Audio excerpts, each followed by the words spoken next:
Close your eyes and imagine this. You're scrolling through your phone, booking that dream vacation you've saved up for months. The excitement builds as you picture yourself finally escaping the stress, the deadlines, the mundane routine of everyday life. You see yourself laughing, exploring, creating memories that will last a lifetime. But what if I told you that some vacations don't end with photo albums and souvenirs? What if they end with trauma, terror, and for some, they don't end at all? Tonight, you're about to hear 6 stories that will make you question everything you thought you knew about travel safety. These aren't urban legends or campfire tales passed down through generations. These are real experiences from real people who thought they were just going on vacation, until vacation became a fight for survival. I'm your host, and welcome back to Candlelit Confessions, where we explore the darkest corners of human experience. Before we begin, I need to warn you.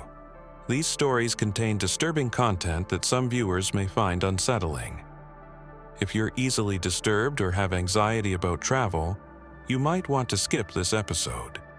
But if you're still here, make sure you're subscribed because you won't want to miss what's coming next. From the isolated prison cells of North Korea to the lawless streets of war-torn Syria, from a family fun center in Texas to the depths of the Pacific Ocean off California's coast, tonight's stories span the globe. But they all share one terrifying common thread: the moment when a normal vacation transforms into an unimaginable nightmare. Each person in these stories made what seemed like reasonable choices. They researched their destinations, followed travel advisories, took precautions. Yet, somehow, they found themselves trapped in situations no guidebook could have prepared them for. Our first story takes us to one of the most isolated and dangerous countries on Earth, North Korea. In 2016, Otto Warmbier, a 21-year-old University of Virginia student, thought he was embarking on an adventure of a lifetime with Young Pioneer Tours, a company that specialized in budget travel to unusual destinations. Otto was described by everyone who knew him as bright, curious, and adventurous. He wanted to see the world, experience different cultures, and North Korea represented the ultimate off-the-beaten-path destination. The tour company promised a safe, guided experience through one of the world's most secretive nations. But what should have been a 5-day cultural tour became something far more sinister. On January 2, 2016, as Otto was preparing to leave the country, North Korean authorities detained him at Pyongyang Airport. The charges? Allegedly stealing a political propaganda poster from his hotel. Think about this for a moment. A 21-year-old college student, thousands of miles from home, suddenly finds himself accused of a crime in a country where the justice system is completely foreign and utterly unforgiving. There would be no fair trial, no due process, no embassy intervention that could meaningfully help. The propaganda video of Otto's confession is haunting. You can see the fear in his eyes as he reads from a prepared statement, clearly under extreme duress. He pleads for forgiveness, claims he was manipulated by the U.S. government and a Methodist church to commit this act. Anyone watching can tell he's saying whatever he believes might save his life. The North Korean court sentenced him to 15 years of hard labor. 15 years for allegedly taking a poster. Let that sink in. A young man's entire future destroyed over what the prosecution claimed was a $50 souvenir. But the real horror was just beginning. For nearly a year and a half, Otto disappeared into the North Korean prison system. His family fought desperately for his release, working with the State Department, launching public campaigns, meeting with anyone who might have influence. But Otto was alone in a system designed to break people. When Otto was finally returned to the United States in June 2017, the young man who came home was not the same person who had left. He was in a vegetative state, unresponsive, with severe brain damage. The North Koreans claimed he'd contracted botulism and slipped into a coma after taking a sleeping pill. Medical experts who examined Otto found no evidence of botulism. What happened to Otto during those 17 months in captivity? We'll never know for certain, but the evidence suggests torture, possibly repeated head trauma or oxygen deprivation. His family believes he was systematically tortured for information, or simply as punishment for being American. 6 days after returning home, surrounded by family and friends who had fought so hard to bring him back, Otto Warmbier died. He was 22 years old. A vacation that was supposed to last 5 days cost him his life. The most chilling aspect of Otto's story isn't just what happened to him. It's how easily it could happen to any curious traveler seeking an unusual experience. He wasn't a spy, a political activist, or someone with ulterior motives. He was just a young man who wanted to see a different part of the world. Our second story takes us to Damascus, Syria, during a brief period of relative calm before the country descended into full civil war. In 2010, 3 cousins from Michigan, Sarah, Jennifer, and Michael, decided to explore their Middle Eastern heritage by visiting Syria and Lebanon. This was before the Arab Spring, before the images of destruction and chaos that we now associate with Syria. At the time, Damascus was considered relatively safe for tourists, and the 3 cousins had done their research. They'd contacted tour guides, studied the political situation, and believed they were making a responsible choice. The first few days of their trip went exactly as planned. They visited ancient markets, explored historical sites, sampled incredible food, and felt a deep connection to their ancestral homeland. Sarah later described it as one of the most meaningful experiences of her life, until everything went wrong. On their 4th night, the cousins decided to explore the old city after dinner. Damascus at night was magical. Ancient stone streets lit by warm lanterns. The sound of traditional music drifting from cafe windows. The scent of jasmine and spices in the air. They felt safe, welcomed by the locals they'd met. But as they walked deeper into the narrow alleyways, they noticed they were being followed. At first, it seemed coincidental, just other pedestrians going in the same direction. But after several turns, the same 3 men remained behind them, maintaining the same distance, never getting closer, but never falling back. Michael, who had military training, recognized the pattern immediately. This wasn't random. They were being deliberately tracked. He quietly alerted his cousins, and they decided to change course, heading toward what they hoped would be a more populated area. That's when things escalated. As soon as the cousins changed direction, their followers quickened their pace. The casual surveillance became an active pursuit. The narrow streets that had seemed charming and atmospheric suddenly felt like a maze with no escape routes. Jennifer later described the next 20 minutes as the longest of her life. They were running through unfamiliar streets in the dark, with no idea where they were going, no cell phone coverage, and no way to communicate with the outside world. Behind them, they could hear footsteps, voices, the unmistakable sound of pursuit. The ancient stone buildings that had seemed so beautiful during the day now felt like prison walls. Every turn could be a dead end, every shadow could hide an attacker. They had no idea what their pursuers wanted: money, passports, something worse, but they knew they couldn't let themselves be caught.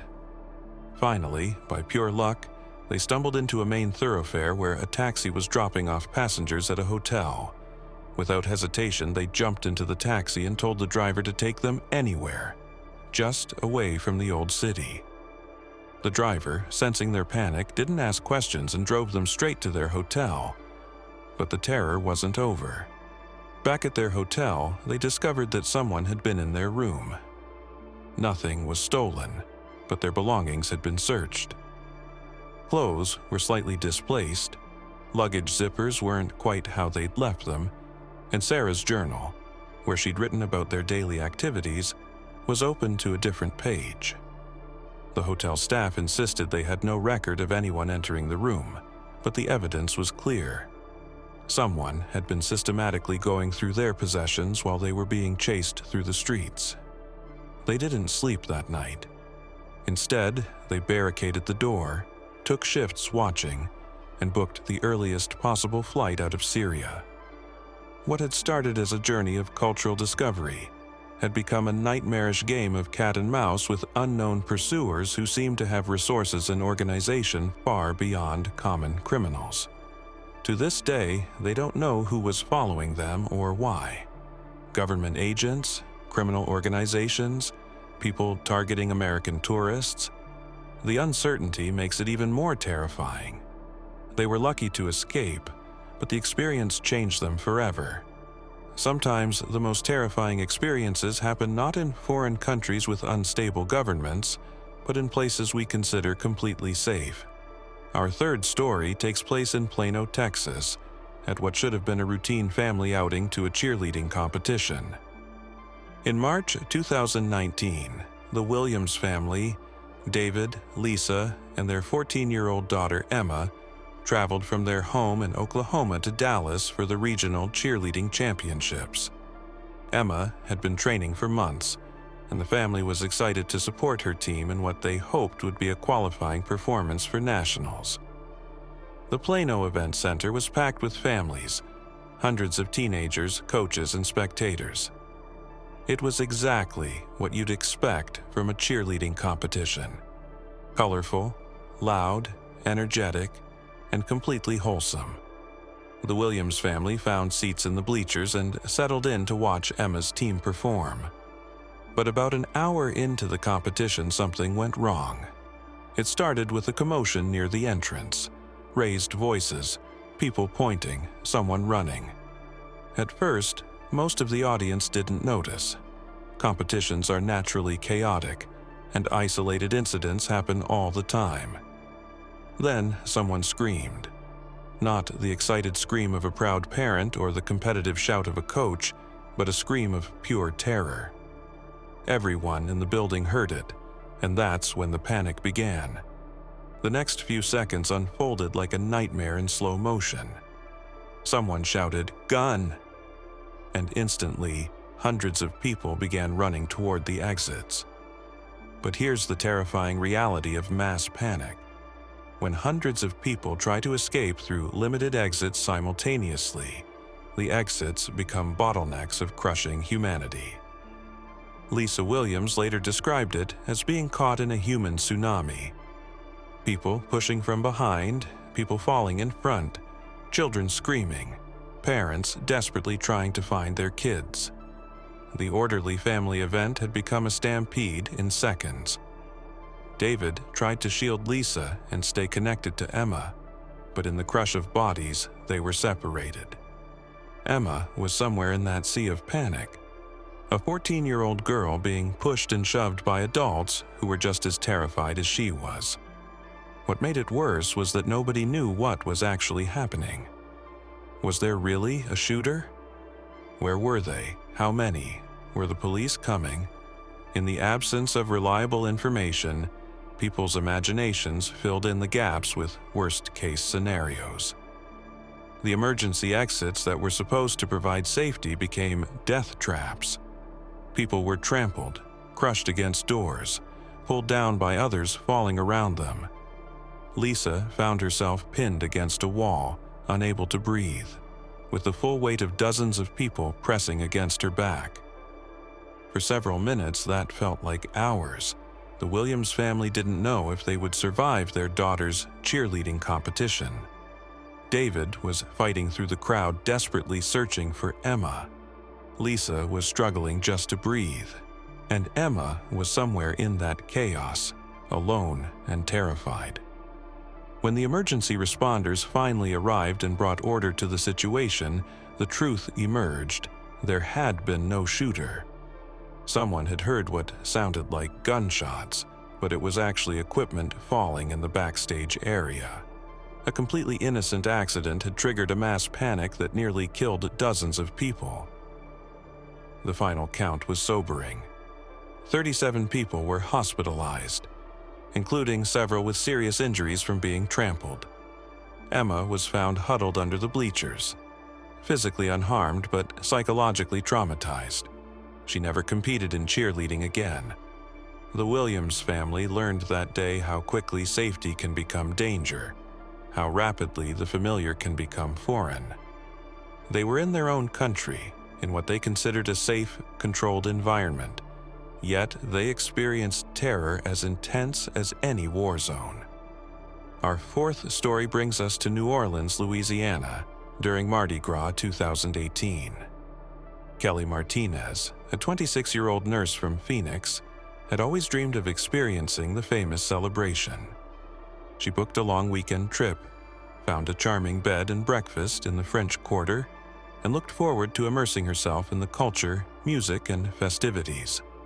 Kelly was an experienced solo traveler. She'd backpacked through Europe, explored Southeast Asia, and felt confident navigating unfamiliar cities. New Orleans felt manageable. It was still the United States, she spoke the language, and she'd researched safety precautions for solo female travelers. On her second night, after a day of parades and street performances, Kelly decided to return to her bed and breakfast around 11 p.m. The French Quarter was still bustling with activity, but she was tired and wanted to rest before the next day's festivities. She requested an Uber through the app, just as she'd done hundreds of times before. The app showed her driver's name, Marcus, his photo, license plate number, and estimated arrival time. Everything seemed normal. When a dark sedan pulled up with the correct license plate, Kelly checked the driver's face against the photo on her phone. It looked close enough in the dim street lighting, so she got in. But as soon as the door closed, Kelly knew something was wrong. The driver's voice didn't match the accent she'd heard when she'd called to confirm her location. He seemed nervous, kept glancing in the rearview mirror, and when Kelly tried to make small talk about Mardi Gras, he gave short, distracted answers. Then she noticed they weren't heading toward her bed and breakfast. Instead of turning right on Royal Street, they were heading deeper into the quarter, away from the well-lit tourist areas and toward darker, more isolated streets. "Excuse me," Kelly said, trying to keep her voice steady. "I think you missed the turn. My destination is on." "There's construction," the driver interrupted, his voice different from before, rougher, more aggressive. "I'm taking a detour." But Kelly had been walking these streets for 2 days. There was no construction. Her phone showed they were moving away from her destination, not toward it. That's when she realized with crystal clarity that she was not in an Uber. She was in a car with a stranger who had somehow intercepted her ride request. The realization hit her like a physical blow. Her heart started racing.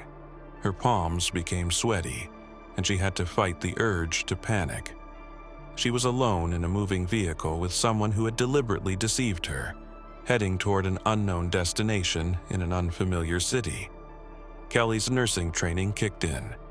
She'd dealt with emergency situations before, and she knew that panic would only make things worse. She needed to stay calm, assess the situation, and look for opportunities. The first rule of any emergency: don't make it worse.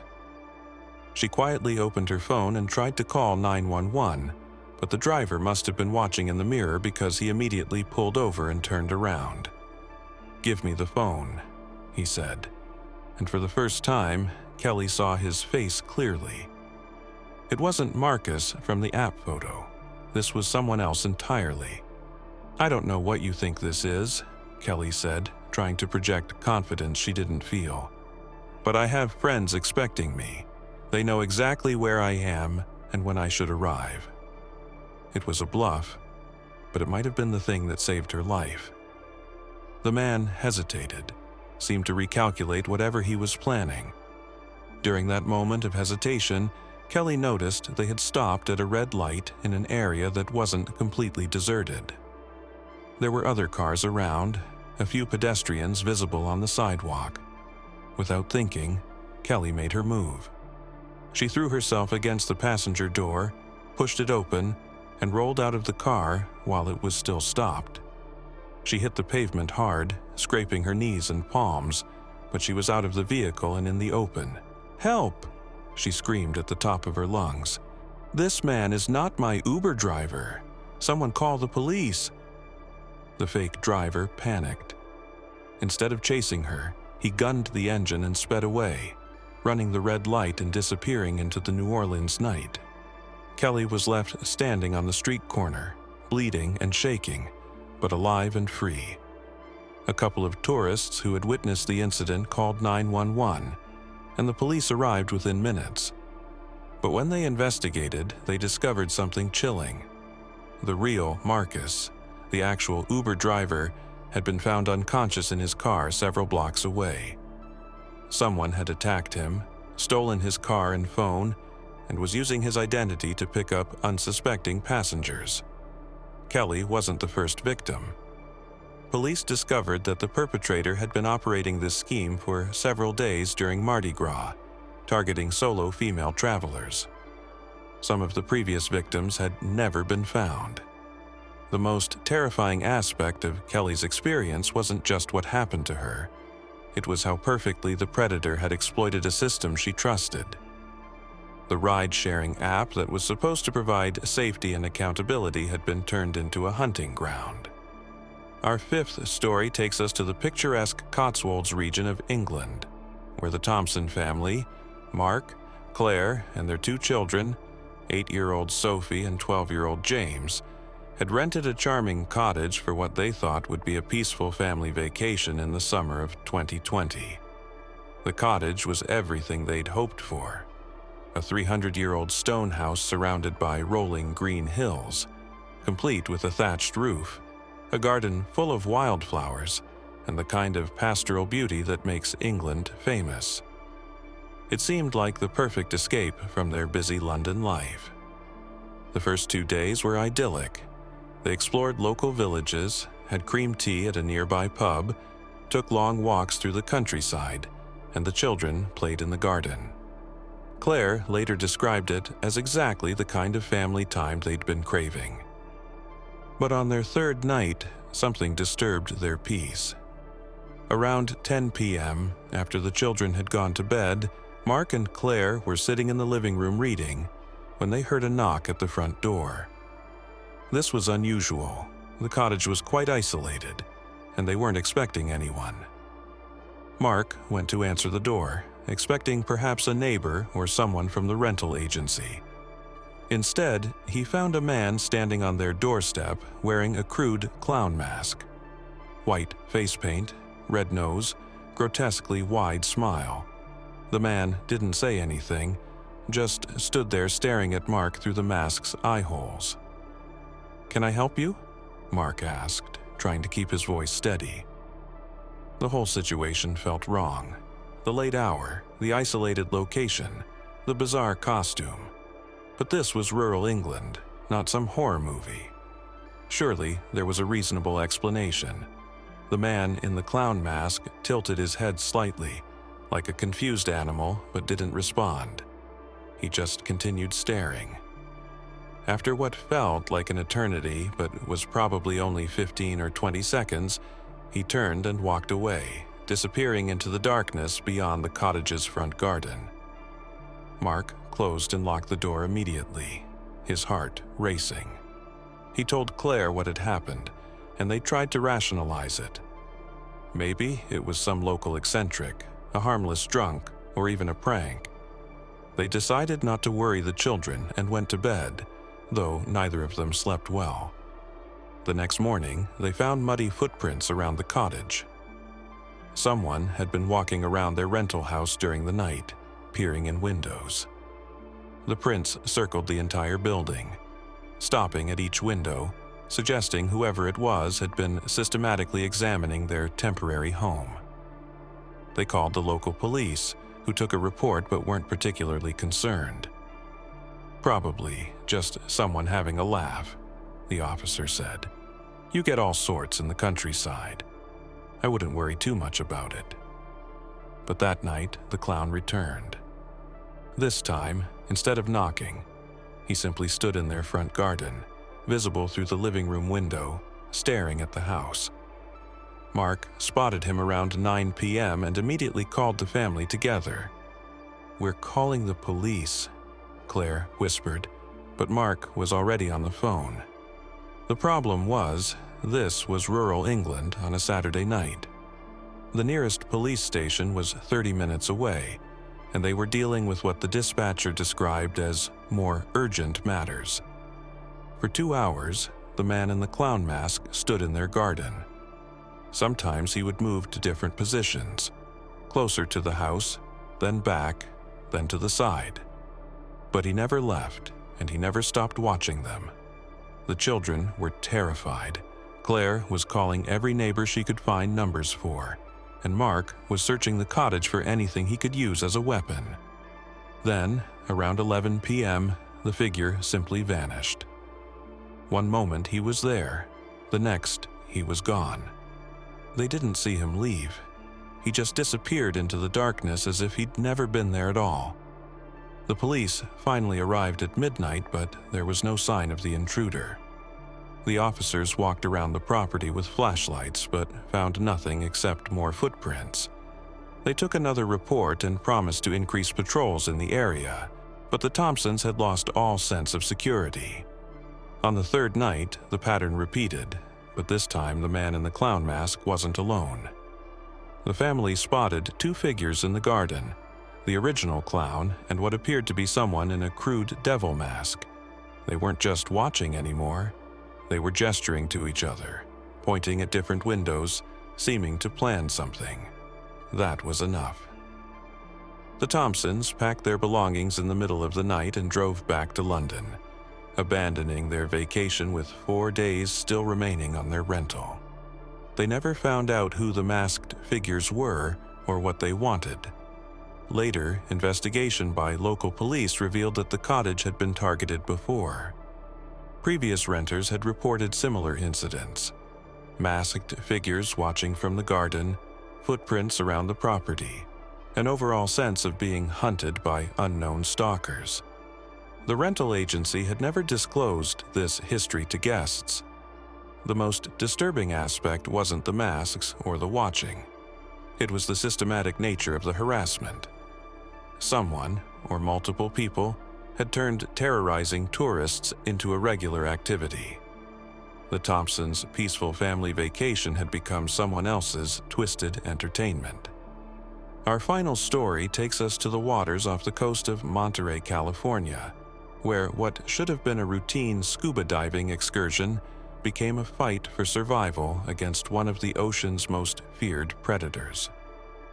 In September 2021, marine biology student Jessica Chen was participating in a research dive with her university program. Jessica was an experienced diver with over 200 logged dives, comfortable in various underwater environments, and passionate about marine conservation. This was supposed to be a routine data collection dive in the Monterey Bay Marine Sanctuary. The dive team consisted of 6 people: Jessica, 3 other students, their professor Dr. Martinez, and a local dive guide named Tom, who knew these waters intimately. They were investigating kelp forest restoration sites, documenting marine life recovery, and collecting water samples. Exactly the kind of meaningful research that had drawn Jessica to marine biology. The conditions were perfect: calm seas, excellent visibility, water temperature in the comfortable 60-degree range. The kelp forest was stunning, towering brown algae creating an underwater cathedral, with shafts of sunlight filtering down through the canopy. Schools of fish moved like living clouds between the kelp fronds. They were about 40 minutes into the dive, working at a depth of 60 feet, when Tom suddenly grabbed Dr. Martinez's attention and pointed toward the edge of their visibility. At first, it looked like a shadow moving through the kelp, just another part of the underwater landscape. But shadows don't move with that kind of purposeful grace. As the shape emerged from the kelp forest, Jessica felt her blood turn cold despite the wetsuit. It was a great white shark, and it was enormous, easily 15 feet long, with a massive triangular head and that unmistakable predatory presence. The shark wasn't just passing through. It was showing clear signs of aggressive behavior, rapid, jerky movements, arched back, pectoral fins pointed downward. Tom, with decades of diving experience, recognized the warning signs immediately. This wasn't a curious encounter. This was a potential attack situation.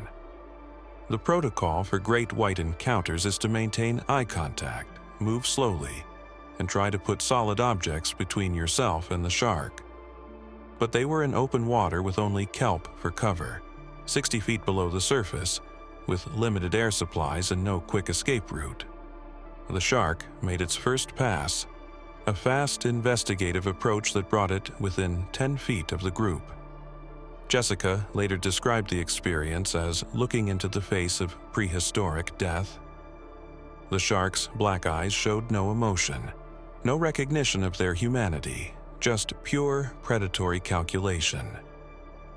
Dr. Martinez tried to signal for the group to surface slowly, but the shark's behavior was escalating. It was swimming in tighter circles, getting closer with each pass, and beginning to exhibit the kind of behavior that typically precedes an attack. That's when the situation went from dangerous to life-threatening. The shark suddenly accelerated, coming straight at Jessica with the kind of speed and power that makes great whites apex predators. She had perhaps 2 seconds to react before a ton of muscle and teeth would slam into her. Jessica's marine biology training saved her life. Instead of panicking or trying to swim away, which would have triggered the shark's predatory response even more, she held her position and pushed her diving tank toward the approaching shark. The metal tank struck the shark's snout, one of their most sensitive areas. The impact stunned the shark momentarily, giving the dive team precious seconds to regroup. Tom immediately signaled for an emergency ascent, but they had to balance speed with safety. Ascending too quickly could cause decompression sickness, which would be just as deadly as the shark. But the shark wasn't finished. As they began their ascent, it made several more aggressive passes, forcing the divers to cluster together and use their equipment as shields. Jessica's tank was dented from multiple impacts, and one of the other students had his fins torn by the shark's teeth during a close encounter. The ascent felt endless. 60 feet might as well have been 600 when you're being stalked by one of the ocean's most efficient killers. Every few feet, the shark would return, testing their defenses, looking for an opportunity to strike. When they finally broke the surface, the dive boat was already moving toward them. The captain had spotted the commotion from above, but even at the surface, they weren't completely safe. Great whites are known to breach, launching themselves completely out of the water when attacking prey. The rescue was successful, but the encounter left lasting trauma on the entire dive team. Jessica, despite her love for marine life and commitment to conservation, never went scuba diving again. The experience had shown her a side of the ocean that no amount of academic study could have prepared her for. What made this encounter particularly terrifying wasn't just the immediate danger. It was the realization of how helpless humans are in the ocean's environment. On land, we have tools, weapons, places to hide, ways to call for help. 60 feet underwater, we're just another species of prey. These 6 stories, from the prison cells of North Korea to the depths of the Pacific Ocean, remind us that the world can be a dangerous place, often in ways we never expect. Otto Warmbier thought he was taking a unique cultural tour. The cousins in Damascus believed they were exploring their heritage. The Williams family was just supporting their daughter's cheerleading. Kelly trusted a ride-sharing app she'd used countless times. The Thompsons chose what seemed like the safest possible vacation, a cottage in the English countryside. and Jessica was conducting legitimate marine research in a protected sanctuary. Yet all of them found themselves in situations where their safety, their freedom, and in some cases their very lives were at stake. The common thread isn't that they made poor decisions. It's that danger can find us anywhere, even when we're careful, even when we're prepared, even when we think we're safe. But perhaps the most chilling realization from these stories is how quickly the familiar can become foreign, how rapidly safety can transform into terror. In each case, the transition happened in seconds or minutes. A knock at the door, a wrong turn, a shadow in the water, a scream in a crowd. These weren't gradual descents into danger. They were sudden plunges into nightmare scenarios that no guidebook or travel advisory could have predicted. What can we learn from these experiences? First, that situational awareness is your most valuable travel companion. Trust your instincts when something feels wrong. That uncomfortable feeling in your stomach might be your subconscious picking up on danger signals your conscious mind hasn't processed yet. Second, always have an exit strategy. Whether you're in a rideshare, exploring unfamiliar neighborhoods, or staying in remote accommodations, know how you'll get out if things go wrong. Have backup communication methods, emergency contacts, and enough cash for unexpected situations. Third, remember that danger doesn't always look dangerous. The cheerleading competition seemed completely safe until it wasn't. The Uber pickup appeared normal until it wasn't. The English countryside cottage was picture perfect until it became a hunting ground. Evil often wears the mask of normalcy. Finally, understand that some risks are simply part of being alive in the world. We cannot eliminate all danger, and attempting to do so would mean never leaving our homes, never exploring, never experiencing the incredible diversity and beauty our planet has to offer. The goal isn't to live in fear, it's to travel smart, stay alert, and be prepared. Each person in tonight's stories survived their ordeal, except for Otto, whose story serves as a tragic reminder that sometimes, despite our best efforts and intentions, the world can be unforgivingly cruel. His death was not just a personal tragedy, but a cautionary tale about the very real dangers that exist in our interconnected but often unpredictable world. But the survivors, the cousins who escaped Damascus, the Williams family who survived the stampede, Kelly who fought her way out of a predator's car, the Thompsons who fled their stalkers, and Jessica who faced down a great white shark. All of them found strength they didn't know they possessed. In moments of extreme crisis, they discovered reserves of courage, quick thinking, and determination that carried them through the unthinkable. Their stories remind us that while the world can be dangerous, humans are remarkably resilient. We have an incredible capacity to adapt, survive, and overcome even the most terrifying circumstances. These aren't just horror stories, they're also stories of human triumph over impossible odds. So, what's the takeaway from tonight's Candlelit Confessions? Travel, explore, experience the world, but do it wisely. Trust your instincts, stay aware of your surroundings, have backup plans, and never assume that safety is guaranteed just because you're in a familiar setting or following established protocols. The world is vast, beautiful, and full of wonders waiting to be discovered. But it's also unpredictable, sometimes dangerous, and occasionally cruel. Respect both aspects of this reality, and you'll be better prepared for whatever adventures or misadventures await you. Before you book your next trip, ask yourself, are you prepared for your dream vacation to become your worst nightmare? Because as tonight's stories have shown, the difference between the two can be just one wrong turn, one bad decision, or one moment of misplaced trust. Thank you for joining me for another episode of Candlelit Confessions.